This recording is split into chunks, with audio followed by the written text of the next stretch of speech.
Premiere league cricket tournament उद्घाटित गंजाम जिला Beguniapada block अंतर्गत खंडियानई पंचायतर तिरिड़ा ग्राम सोमवार जय जगन्नाथ क्रिकेट क्लब आनुकूल्य रे premier league season 7 cricket tournament उद्घाटित हो जाइछि।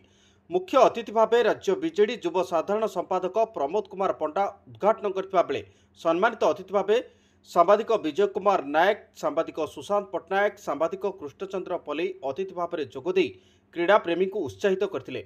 प्रतिवर्ष अंचलर क्रिकेट खेलाड़ी मानकु नहीं तिरिड़ा ठारे टूर्नामेंट आयोजित होता है। ग्रामांचल रे क्रीडार व्यापकता को प्राधान्य दी आसुछि जय जगन्नाथ क्रिकेट क्लब। उक्त ग्रामर रंकनाथ जेना, पवित्र कुमार भूया, सुभाष जेना, अनिल गौड़, नीलांचल भूया, संजय गौड़, संतोष साहू, सागर जेना प्रमुख ए टूर्नामेंट रे सहयोग करछंती।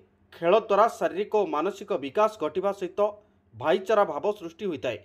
खेल रे हारजित कथा चिंता न करी खेलुआड़ मनोभाव रखी खेलिबा उचित बोली अतिथि मत व्यक्त करथिले। ए टूर्नामेंट रे champion, challenger, knight rider, titans, king 11 चारोटी टीम भाग नेउछंती। 10 दिन धरी चलिबाकू थिबा बेले प्रति मैच 12 ओभर विशिष्ट हेबो बोली सूचना मिलिछि।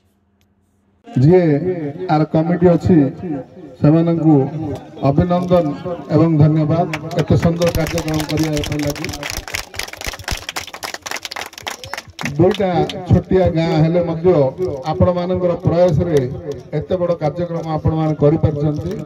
खेल देखंतु आजिकली हमर गाँ गहली तो पिला माने खेलुचंती, किंतु सहरांचल जिबे कोनोसी पिला खेलिया को बाहर नांदी। खेलिया द्वारा आपणकर मानसिक धरी पूरा देहर सब जिन फिटनेस रहिबो, सब ठीक रहिबो, किंतु न खेलिया द्वारा बहुत रोग